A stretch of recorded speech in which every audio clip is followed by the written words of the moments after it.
What up, folks? It's your favorite Tarzan here, and this is Conversations with Dope People, where we have dope conversations with some dope folks. And it is WrestleMania weekend, so I'm going to introduce these people like Ric Flair would. These two guys are some Rolex wearing, diamond ring wearing, kiss stealing, wheeling dealing, limousine riding, jet flying, sons of guns, Big Flo, and TJ Slater. My guys, what's up today? Y'all chilling? Y'all good? Yeah. Chilling. Staying wet, it's raining outside. That's a good way to be. Stay wet. Keep it wet, guys. Always. But so I'm gonna start with you, T, because you had a match yesterday. Yeah, I had two. They went as good as they can go. Yeah? Yeah, they went and they were there. Definitely went in there. Yeah. I'm just gonna leave it at that.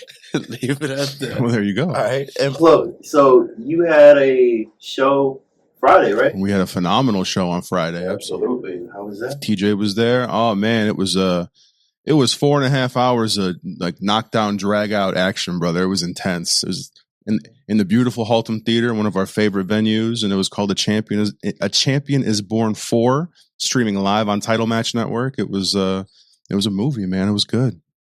Great show, man. Great show. What was y'all's favorite part about the night?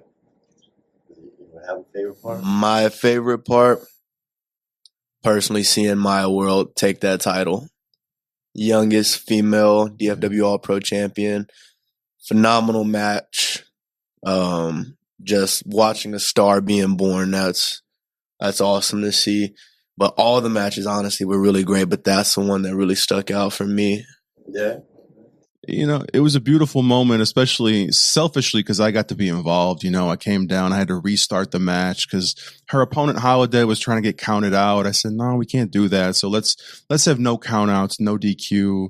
And then, we ended up, Maya had a beautiful night. My favorite moment was probably Carlos Diaz against LC Mox. And LC Mox did retain his championship. And then afterwards, this guy came out and knocked Mox's block off. Is that a championship challenge in the works? I think it's got to be. Okay. If I had it my way, it would be that way. So we'll see. I might have a future champion on the show right here. Oh, you just be a future champion no matter what. For sure. All right. Who knows which title?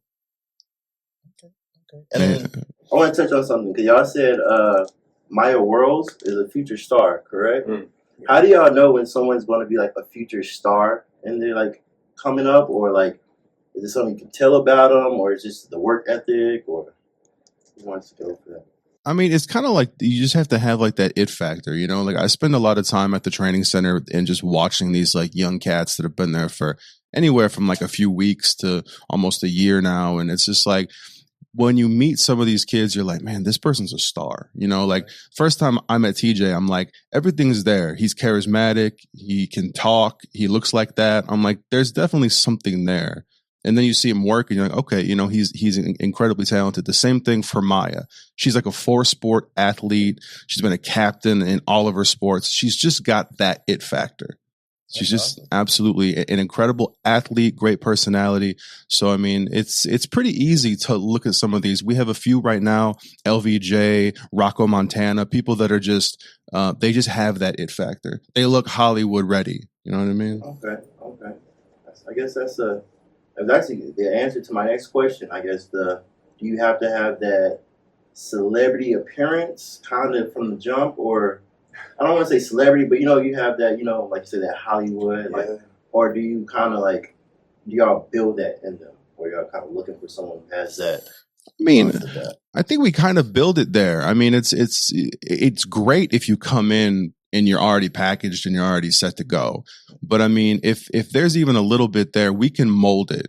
They just have to have something that's a little bit different than everybody else. Okay. Whether it's good or bad, you can be very attractive, very aesthetically pleasing, and you're Hollywood ready, or you can be an ugly motherfucker, and it's like that could work to your advantage. You could be that kind of a, exactly. I mean, everybody has their own niche too. Like everybody has that their character. You got to make it work. Like I can't. play. I can't go out there and have the same character as somebody else and make it work. I just can't. I got to do me. Like we have some people where it's like, okay, yeah, like there's no way like Jack Lovecraft could not pull that off. That's totally him though.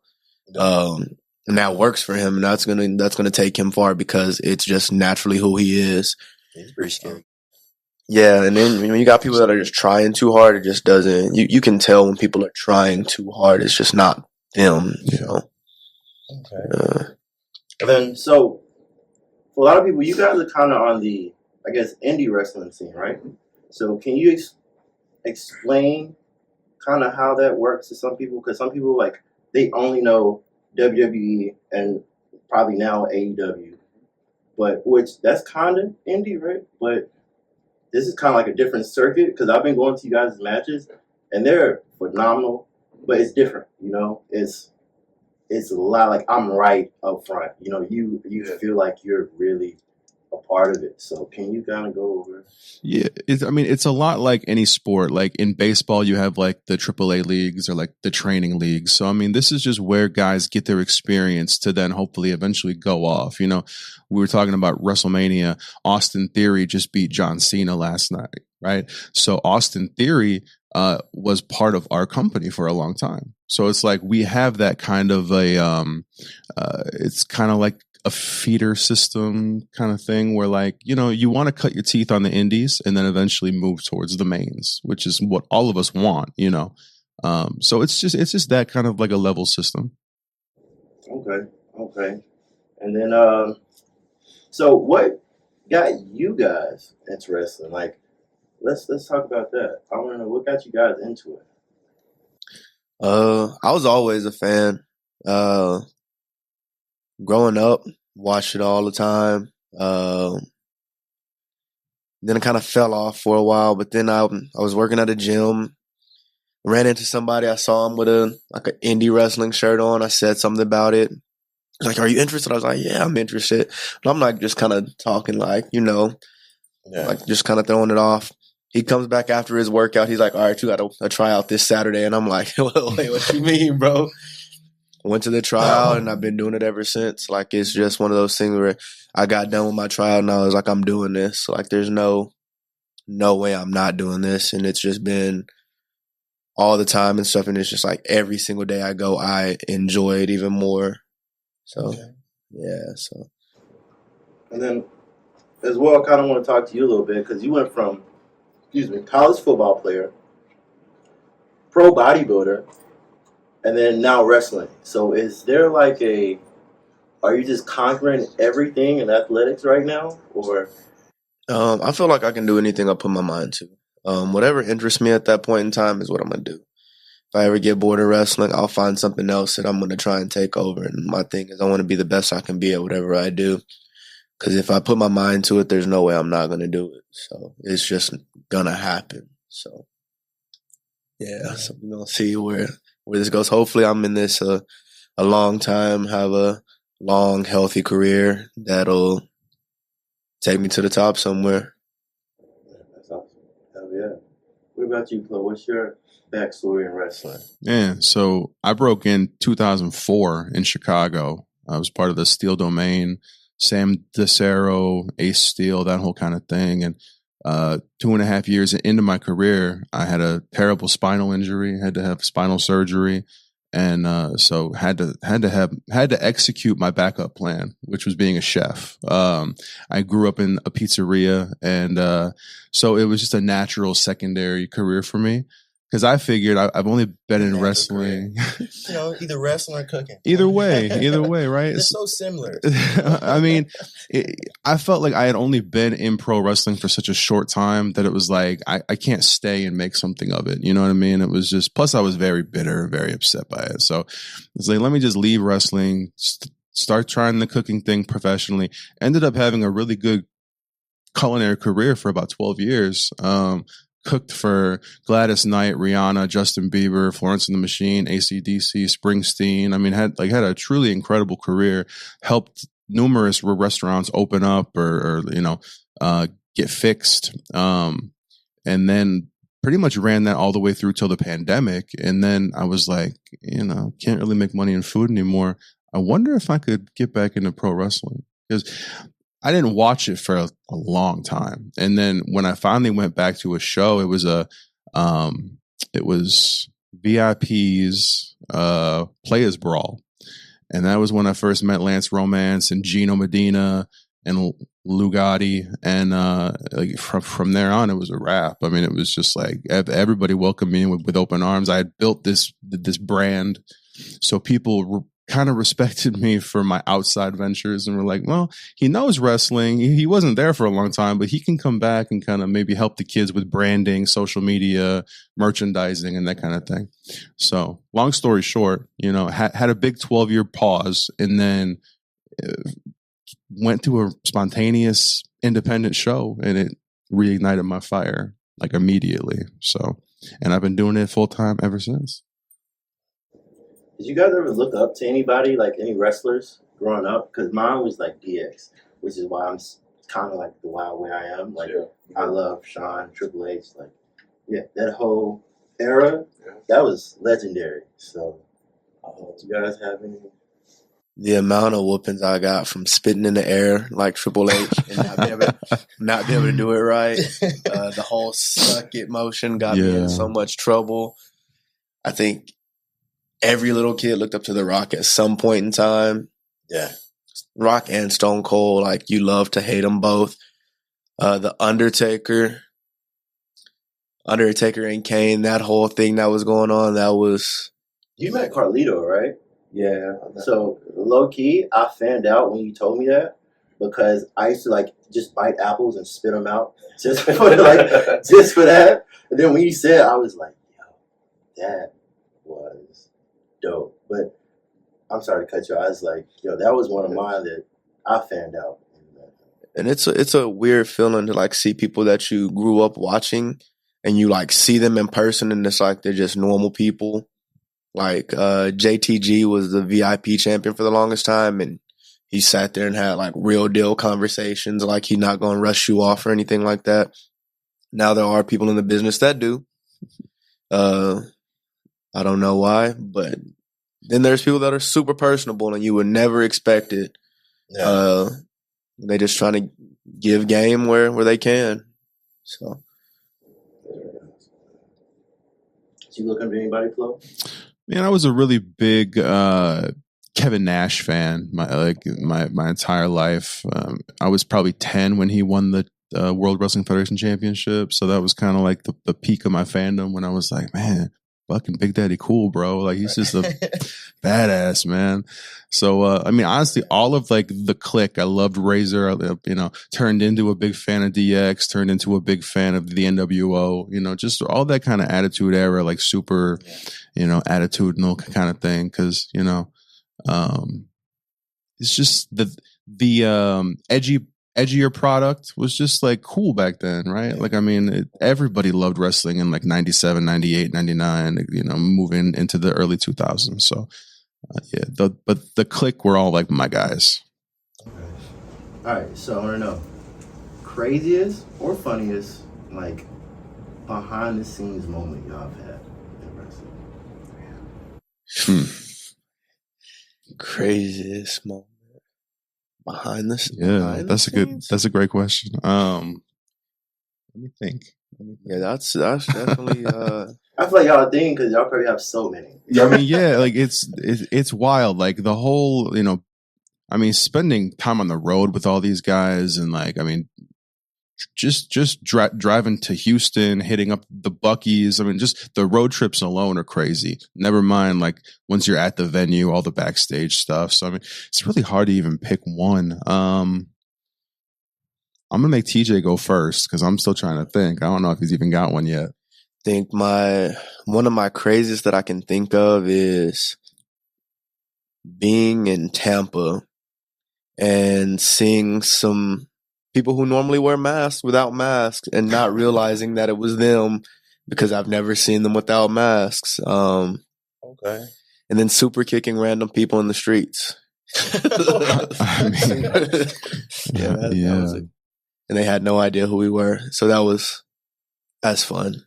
Yeah, that's pretty wild. That was Mania 2021, right? Yeah. Or 20 Tampa? Man. Yeah, I think so. Yeah. I think so. Was that the one that was in? Oh, it was in Tampa. Yeah, that's the first time DFW or VIP has like ventured out and like it was on like spontaneous. It started off as a couple people going, and then it was like, why not take everybody? And we ended up having a good amount of people. I think we had like almost 30 people travel to it, and then we still had people flying in to go and wrestle. So that was really, really dope. Oh, on that same trip, we were getting on the plane. I'm not gonna say his name, but it's his first time ever taking edibles, and he drank some edibles as well. We got on the plane, and it was like a big red edible, and we're getting on the plane, and we're about to take off, and as soon as we start revving up, he pukes everywhere, but everybody's freaking out because it's still somewhat COVID times, and it looked like he threw up blood. Just because of consistency. So we got grounded for like 3 hours so they could come in and like hazmat everything. Had to take him off the flight, and then we arrived like super late. Yeah, that was a wild. Damn. Yeah. Yeah, you said he ate and drank edibles. Yeah, first time ever right before a plane because he had never flown on a plane either. So nobody told my guy, like, one's probably all right. Pick one, bro. Right. The people he was with, it makes so much sense. It makes a lot Both of them. Go for it. Hey, bro, just do it, bro. If the plane high, you high. Yeah. Yeah. Get higher than the plane, bro. I bet you won't. Right. That sounded like the deer it was. Yeah. Yeah, I was. Has anyone wrestled high? Like, can y'all say that? Who hasn't? Yeah, no. Yeah, that's like... I haven't. I'm too paranoid. Okay. Yeah, but I know a lot of yeah, that's what I was going to say. It's pretty common. It's pretty common. Yeah. Wrestle high? Because... Yeah. I mean, you try to have your match ending when it kicks, but I mean, you start the process before the match. Okay. Does that help with the match? Yeah. Learn something new? I'm too OCD. Like, I can't do it. Afterwards, though, for therapeutic reasoning, because my body hurts. Keep it professional. Might get some sponsors. Can't be like recreational. Oh no, they don't. Most of these places don't care anyway. Yeah, like everybody's. If they think people aren't, they're just lying to themselves. Me personally, I just can't do it while I work. I have another random kind of question. So you guys know New Jack, right? From ECW. Yeah, that's my guy. So are there still characters like that? Like, because I watched stories and interviews about him. He was an insane type of guy. They say like in the ring and outside the ring. He was like a bounty hunter, and he had a handful of justifiable homicides. Like he had killed people and got away with it because they were justifiable. And then he started wrestling. They was like, he's great to be in the ring. I was probably just breaking in when the whole mass transit thing happened, which was there was this huge kid that his dad's brought him to a show and signed the shit that he can work, and then told New Jack he wanted to get blood. He wanted to bleed in the match, and New Jack almost scalped this kid. I mean, you can find the video online. It's horrifying. And the kid ended up passing away years later, but they blamed it on New Jack. Like the kid never got over the trauma of being in a wrestling match against New Jack. But I mean, he's got tons of stories like that where he pulled out a knife and was stabbing somebody during a match and just walking around sticking them. I mean, there's nobody like that around anymore. There are people that might try. Let's not say that. Yeah, no, that's not. I don't know that there's no murders. None that brag about it. None that have been tried and got away with it. But definitely, they do still exist. I'm sure. But like New Jack tried to throw a guy off like 40 feet. Oh, he did. He did off a scaffold. But it was like revenge or some shit. Yeah, because that guy had screwed up some kind of a move where they were jumping off a balcony together and they were supposed to land on a table, and instead this guy kind of used New Jack as a landing device and landed on his head, cracked his skull on the floor. So yeah, like having brain matter come out of his nose. yeah, and stuff too. yeah, sure did. So yeah, like Bro, a the brain guy that kills leakage. people is not the guy you want to like give brain damage. No, You don't no. want to fuck him up any worse. So they ended up on that scaffold, or it was the top of a cage, Yeah. and he tased the dude at the top of the cage. Nobody knew he had a taser. He tased the guy. And he's like, "Jack, I can't feel my legs." He throws him off and says, "You ain't gonna need them." Yeah. Like what? Yeah. But he survived, and he couldn't do nothing about it. I mean, he crashed through a couple tables, and then his legs hit the ropes, and he bounced back. So if those ropes weren't there, he would have died for sure. But Yeah. New Jack was one of a kind. Rest in peace. Did you hear the story about how he got away with the stabbing the guy? Yeah, absolutely. Wait, what? Go ahead and So tell he that. stabbed the guy in a match, and actually got like arrested and stuff like that. And the dude came to him and was like, "Hey, I'll drop all the charges. He'll go on tour with me." And Jack is like, "Hell yeah, I'll go on tour with you." He got released and never came back. That's kind of wild. It was just like a handshake type promise thing. He was like, "I'm out of here." So, All right, one more question. Do you guys know what was with his like? I always love his videos when he would like jump off and stuff, but he would like flail, like he just like. He was actually afraid of heights. He just did it because he thought that it would get a pop, and so like he was like actually scared, but he's like, man, really up there just like ah. Plus, you talk about getting high. I mean, he got high and drunk before just about every match. You know, I mean, he was definitely working loose. Always. But ECW, I can't imagine you like doing that sober. Like those guys were getting fucked. Oh yeah, I mean, I've just heard that those locker rooms were absolutely insane with drug use and yeah. a lot. Got a lot of stories that I've heard secondhand from people who were there, and it's interesting. Like it's just I've heard his one wrestler. His name is like Nick Gage or something like that. And I'm like, yo, he can't do anything sober because I watched his shit. He doesn't get put through table. He get put through like glass doors. Yeah. So Like Nick is a friend of mine. The first time I met Nick was at a GCW show, and I'm walking in the bathroom, and he's coming out of the bathroom stall, and he just sticks his hand out. And I'm like, bro, you just came out of the bathroom stall. I know you didn't wash your hands. And he's just holding his hand out. He's staring at me. I'm like, this motherfucker's going to take a pizza cutter to my forehead or something. So I'm just going to shake his shitty hand, right? And so I did it. And he goes, "Sup, big bro?" And I'm like, you don't know me. But ever since then, like, he's so friendly, and he's seriously like one of the nicest people in wrestling. Like, really, contrary to the I watched insane- him staple some man's face. Oh, Like, absolutely. he's just like, yeah, he's I like think that. he like nicked an artery in David Arquette's neck or something during a match. I mean, like he's misunderstood, but he's a nice guy. He's a nice guy. Shout out to Nick Gage. Yeah, no, he's amazing. Like his videos are amazing. I think was it him? I was watching something. It was like he was covered in blood.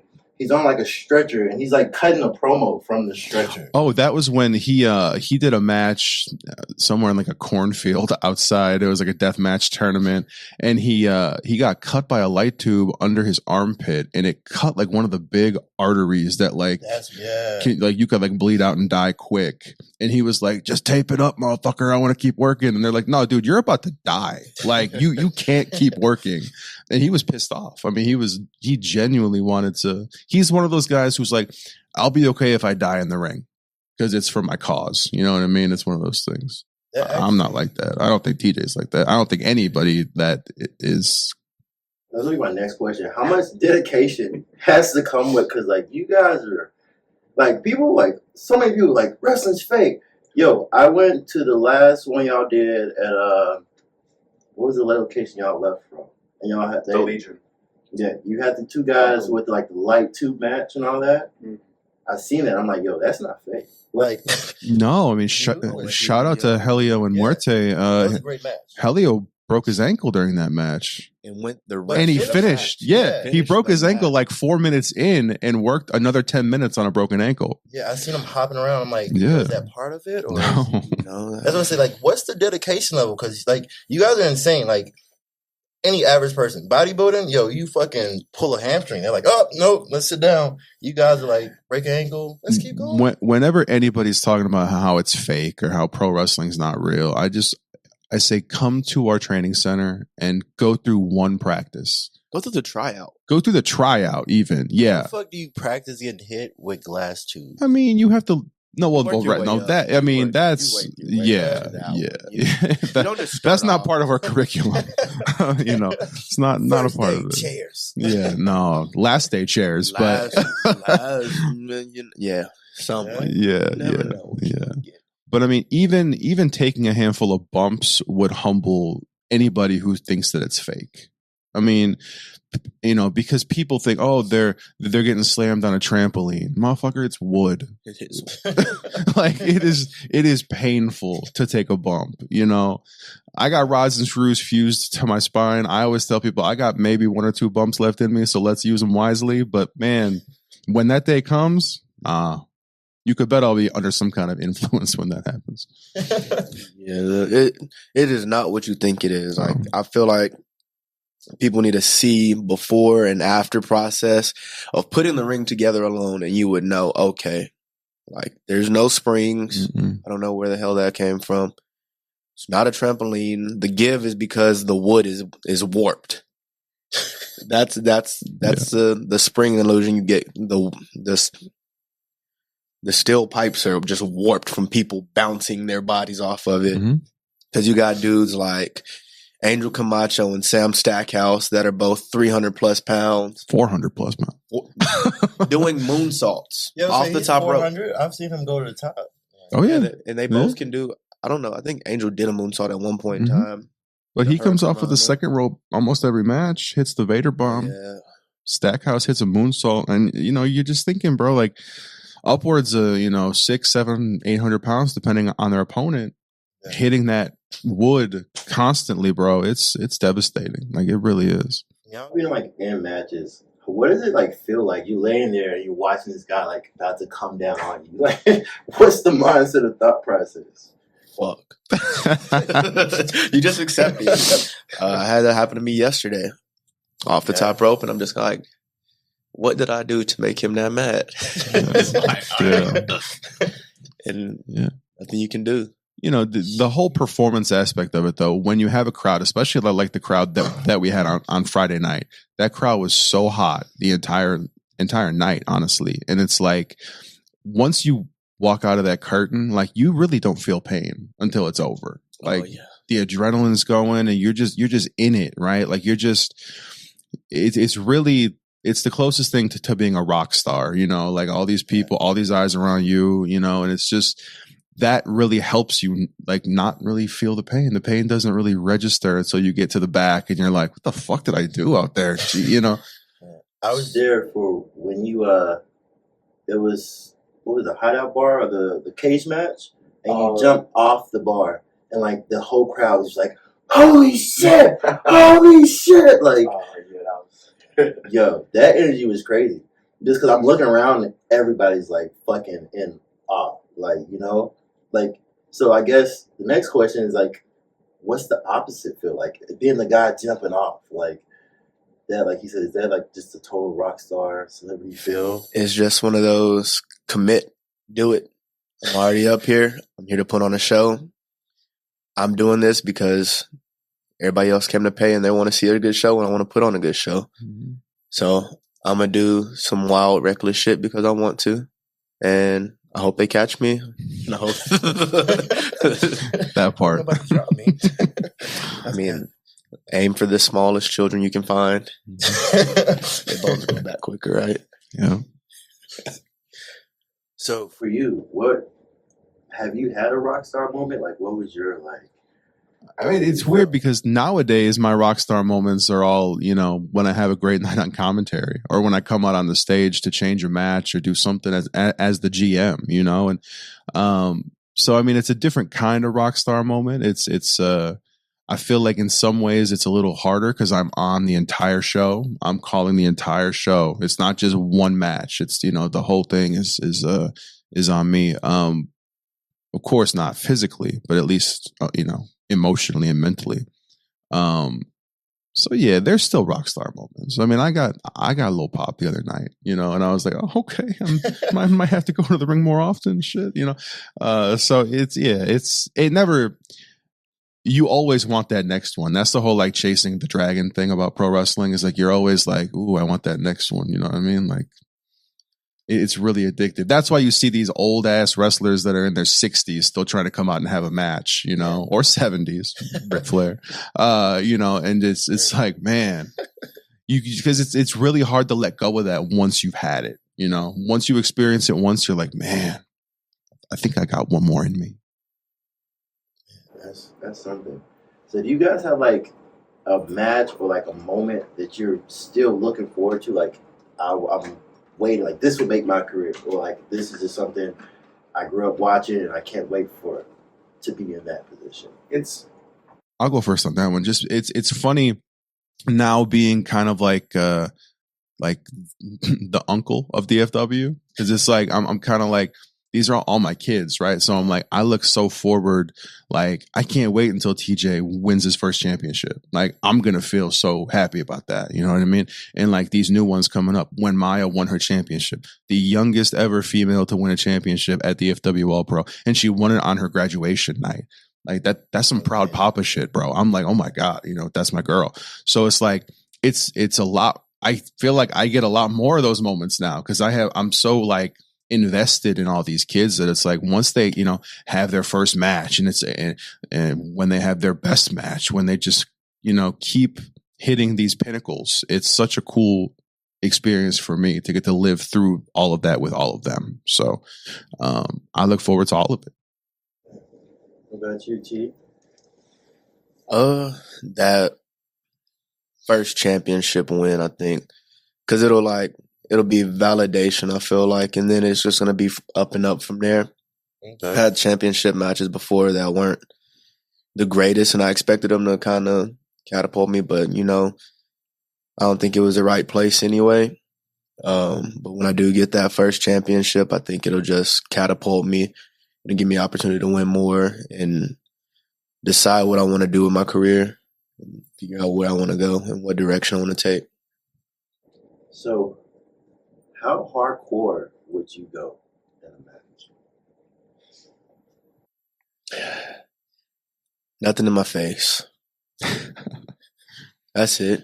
Nothing in my face and nothing in the private area, because we just had something, what was it, last week where the dude had the needle through it? Yeah.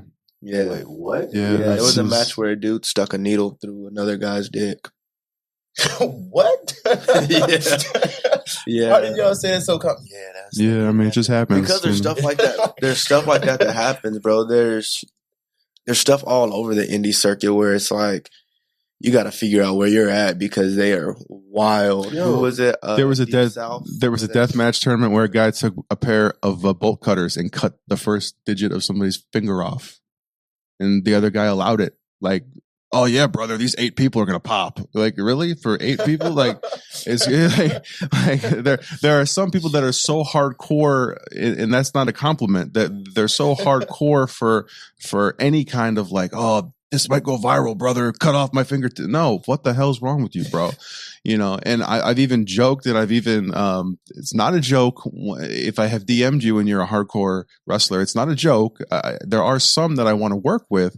And me and TJ have talked about going out to Alabama where this IWA Juicy Bruce don't want it. There's this, we now stream on Title Match Network, and IWA Deep South streams on Title Match Network. And if you're ever in the mood to see some of the stuff that we just talked about, like the real carnage stuff, in fact, they have a tournament every year called the Carnage Cup, and it's a deathmatch tournament outdoors in the middle of nowhere with anywhere from 8 to 17 people in the crowd. It's a cult. I mean, and they have some of the most, I mean, they're like setting off fireworks on each other. They're hitting each other with all this stuff. The bolt cutter thing happened there. And it's just like, as a joke, I'm always like, man, I would love to bring some real freak athletes out there and just let them wreck shop at the Carnage Cup and just hurt people. We don't need any more people having strokes. Somebody have a stroke. Yeah. Climbing a ladder. He had a seizure on top of a Seizure. U-Haul truck, and then he had to climb down, and the camera pans, and he's just convulsing. Not that we're like laughing at him having a seizure; he's fine. But it was pretty funny when we were. It's the situation more than it being happening to him. It's just like. Plus, he was scared of the heights anyway, right? And he got chased up onto the top of a U-Haul truck, so he had to climb a ladder, and then It's just the same guy who's like 375 pounds, wears some Daisy Dukes, and wears a purple robe that says "Eat a Dick" on the back of it. Okay. Shout out to Juicy Bruce. That's definitely and his theme song is "Me So Horny" by 2 Live Crew. Yeah, he's definitely a It's fire. Yeah, that was good stuff. Look him up. It's good. It's good shit. And that might be the opponent of yours? He don't want it. It'll be fire, though. It'll be fire, though. You heard it here, folks. Juicy Bruce versus TJ Slater. Laying down the challenge, crossing, let's go. Get that title, never go back. Y'all have like beef with other like shows, or is like camaraderie, or y'all like talk shit like fuck you guys? We talk shit. In fact, our next show, April 28th, is we call it a Dojo Wars, and it's us versus another academy. They're going to bring their shit. We have a couple of them scheduled for the year, so I can't tell you which one it is yet, but it is going to be our best versus another school's best. Okay. So it's going to be very cool. It's going to be at the Haltom Theater in Haltom City. Of course, TJ is going to be on the card representing us, and it's to come back and just talk shit against him. Oh, absolutely. Say the word. Just some like on some old school wrestling shit, promo and just. Yeah, I mean, we are on such a higher plane than so many other academies, so many other indie wrestling companies. I mean, there are a lot of them that keep popping up. You know, people get their tax refund and they think that they can open up a wrestling company and have a show. And it's like, you know, our captain Lou Gotti has been running shows for, 13 years, something crazy like that. I mean, he is such a force in Texas pro wrestling. I always say there are 2 trainers that are prolific in Texas, and it's Lou Gotti and King Booker. You know, those are the 2 that it's like, if you're not training at Row, you need to be training at All Pro. If you're not training at All Pro, you need to be at Row. I mean, those are like the 2, the only schools, as far as I'm concerned, that matter. Okay. So in the indie circuit, like when someone, I guess, leaves from DFW All Pro, do they is there like a tier level? Like, do they go to like another tier, like, or like getting like shows, or do you just kind of just keep on the circuit? I feel like DFW is always home, no matter what you do, because you got some people that have made it big that are coming back. Like, just on Friday we had Dante Smiley. Yeah, he was one of the originals at DFW, but he's doing his own thing out. Okay. He was a part of the Control Your Narrative group and all that when they were. Was he with NWA? Yeah, he was with NWA. So it's like this indie circuits, bro. There's different tiers. There's like indies, and then there's like super indies. Super indies. Some of the super indies actually have rosters. And then there's shows like VIP where it's a main event match every single time. And the goal of VIP, in my opinion, is all DFW graduates need to be on there at some point in time. That's our goal. We want to be on there because when you get on VIP, you know you can go and you can be that guy anywhere. Would y'all do the indies in like Japan? Like the Japan indies is, their circuit's kind of dope. The Noah, I know some people that have went out there, and I'm just like, man, like, how does that happen? So do they have to like approach y'all, like hit you up for a match, or do you just kind of go out there? And, they're always holding tryouts and like auditions and stuff. So like they want you to like send in your tapes and stuff, and if they're into you, then you'll get to go out there. A lot of it is like the people that you meet. We had Shota Suzuki at our show a few months ago, and then he's kind of been like talking to some of our guys about, hey, y'all should come out to Japan and check it out. So there are several ways in, and I feel like we have a few that are going to end up there sooner than later. So absolutely. Very Very interesting. And like the indies in Mexico are always a goal for a lot of people. Like, you know, it's always fun down there. So I mean, there's definitely there are tier systems. You know, we have a few people on our roster like Exodus Prime and Alejandra the Lion that have been on AEW Dark and, you know, even not Dark AEW. So I mean, definitely just working towards that achieving a contract is what I think everybody's doing. You know, AEW is great because they welcome people and they want people to come and, you know, whether it's for enhancement roles or whether it's just to come and do a dark match, you know, I mean, it's always an opportunity to get in front of a huge crowd and even be on TV. How does that, like, how do y'all feel about, I thought it was really dope, like, in AEW, you can kind of, like, you can come from, like, Ring of Honor and, like, have championship match, like, stuff like that, but that's very different than, like, the WWE version. Like, how did the wrestlers feel about it? Like, were y'all hyped about that? Like, just being able to, like, I guess, kind of maneuver now? Or? I like it because it allows you to expand your platform. Like, it doesn't have you just locked in. Like, WWE is great. But if they don't have anything for you, you can't go anywhere. You're not doing anything. You can't wrestle. Your merch sales will go down. If your merch sales go down, then it's even more of a reason for them to not even want to use you. You're kind of locked in. It's a great opportunity to have, but also I feel like a detriment if they just don't have anything for you. As if AEW, if they don't have anything for you, all right, bro. Well, let me know when you do. About to be on the road. About to be wherever. Like, I mean, yeah. Like, who we got? We got Fuego.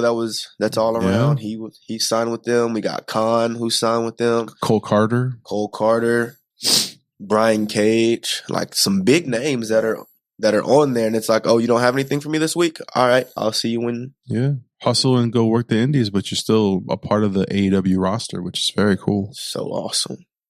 That's great.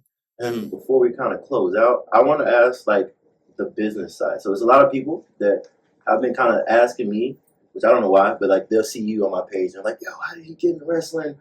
So like from the business side, people have asked me like, how do people get into it? And then once you're in, how do you create a career out of it versus, you know, it's just something you're kind of doing on the side? Like, how does it get to that point where this is full on, we're hitting road, you know, working circuits, I'm making actual money off of it? Because I heard it is kind of hard at first to make some money. So can you explain to like whoever, like if somebody wants to get in? I say, first of all, hit up Lou Gotti, Lou Lamont Williams, and get yourself to the DFW All Pro tryouts. Definitely do that. Yeah. If they don't have a tryout process and they just kind of let you in, it's probably not what you want to do because you're going to give them your money. You're not going to know what you're getting yourself into. Go and do the tryout. Wait a day or two, see how your body reacts, and figure out if that's something that you want to do. Because it's not easy. And if you think it is easy, you're in the wrong place. You're going to have a hard time. You're definitely going to have a hard time. But yeah, definitely a DFW All Pro Wrestling Academy. I think we're the best school, but I might be biased. But I feel like everybody we put out is quality product. Everybody we put out will be something if that's what they want to do. As far as money, I mean, you just gotta do it. Like if you're just doing it for money, I think you're doing it for the wrong reason. You gotta have some type of passion for it. There's money to be made. It's not one of them things where it's like you gotta gatekeep. There's money to be made. Yeah. So is the money from matches or just from like the merch and everything outside? Well, when you're first starting out, you kind of have to be a road warrior. You have to go and chase the money because the money's not just going to come to you. You can't stay in your town or in your area and make a lot of money. So you definitely have to hit the road. You have to be on multiple promoters' radars, you know. As a commentator, I work for 10 companies. So all over Texas, Arkansas, Oklahoma. So I mean, all over the place. That's what you have to do as a worker too. You have to go chase bookings and you know, and my advice for young workers is, you know, it's okay to work for cheap or for free for a very short period of time, but don't let people take advantage of you. Because I know a lot of young workers that are just like, well, I'm booked, but you're not making money, bro. This business is about money. Especially You if you know, have to travel, right? exactly. You don't want to be losing money chasing your dream, you know. And these promoters will pay if they think that you're a draw. So, you know, I always preach your social media presence needs to be on point. You need to be, you know, you need to be investing in yourself along the way. Your gear needs to look right. You need to look right. Your merch needs to be on point. Everything. There's so many different layers to being a pro wrestler. It's not just, well, I'm really good in the ring. Well, it's good. So is everybody else. You know what I mean? But having that extra shit, all the garnish, is what makes people want you and what makes people feel like you're worth the money. Yeah. There's only a handful of companies I'm working for free for. Yeah. A handful, and that's because I would just You want a enjoy name the. drop? No. I'm not gonna let them know. Well, No. if they're willing to pay me, I don't want to take that money That's out of my right. pockets. But there are a handful. So if you think you're one of those handful, hey, go ahead and try, and we'll Try y'all's luck, yo. and we'll work from there. Well, no, because there is something to be said for, okay, maybe you're not going to pay me, but I'm going to get a lot of exposure at this company, Oh, yeah. or I'm gonna be able to come in and there, you know, nobody on their roster looks like me, which I think TJ has that all the time. Who looks like TJ Slater, bro? Like, the dude's a physical phenomenon. So it's like he can go places, and people are going to be like, "Oh shit, let's put him on there," because the crowd, you know, maybe the crowd in small town Texas has never seen somebody who looks like him in person, and I don't mean black. That's shocking too, though. Yeah. But no, it's the wrestling business can be incredibly fruitful and a beautiful place to be, and the brotherhood is unlike any other. I mean, honestly, like the friendships and the family that you make in this business, I don't think any other sport can really touch it. Like, I really feel like, you know, because it's just it can be very humbling being a pro wrestler, and it can be very painful being a pro wrestler. And if you're not in it, you might not get it. But the people that are in it, you kind of gravitate towards those people. Yeah. And so my last question is kind of I guess a weird question, but have you guys been like any place? I guess the weirdest place you've had to be in character? Because I know like you have like a certain character like when you're in the ring. Have you had to like carry that character outside the ring? Like just you meet someone like, because I've been with you in the gym and kids have run up to you like, yo, TJ, it's and that. It's about knowing where you're at, because there's places where I'm in the ring and I'm big, bad, and vicious. But if that 2-year-old baby girl walks up to me, like, Yeah. I'm like, okay, hey, you want a picture? Let's take a picture. But then there's times, fuck you. No, but then there's people like they'll come up to me after the ring and really be like, fuck you, and I'm like, what's up, bro? Like, I do this wrestling shit, but I love to fight. I will beat the dog shit out of you. Yeah. Like, Pop the trunk. The feature new jet. If I need to, I keep that motherfucking YI auto on me. But no, yeah, like if just depends on the crowd or who I'm around. Like, if there's people where I'm like, okay, you know what? They really don't like me here. They really don't like me. Oh, I'm going to stay in character and I'm going to irk the shit out of you. Yeah. I'm going to tell you about how your wife wants to leave with me. Yeah, like, only reason she's with you is because I was taken. Like, shit like that. Like, I'm going to make you want to hurt me. And then there's times, like I said, come here, baby girl. Let's take this picture. Little kids, you want to take these pictures? Let's take these pictures. So, yeah. I forget what the context was, but you made me laugh on commentary the other night because the fans were yelling something at you, and you were like, something about it takes me forever to finish. I laughed so hard when he said that. So good. You don't want to get into a shit talking contest with TJ Slater, I promise you, because he will flame you every time. Yeah. Yeah. Yeah, that's fucking awesome, man. And then on that note, we're going to wrap it up, guys. So, this has been a great conversation. dope as always. Great having y'all here. Do y'all want to have any matches coming up? Y'all want to drop before we get off? Well, there's always gonna be matches at DFW All Pro. Right now, every other Friday. Mostly at the Haltom Theater. We also have Sunday shows at the Hideout Bar. Come and check out some indie wrestling. There's so much good stuff going around where you get to interact with great people, see a good show, and it's not like the WWE. Like that $20 seat at the AT&T Arena or whatever is nowhere near that front row seat where you get to be up in person, get to see these people, get to see who they are, and get to see some really quality stuff. That's not super duper boring, or just you got to squint your eyes to see it. You get to meet these people. Go out there and support them. Buy the merch. Tell your friends. Show up to shows.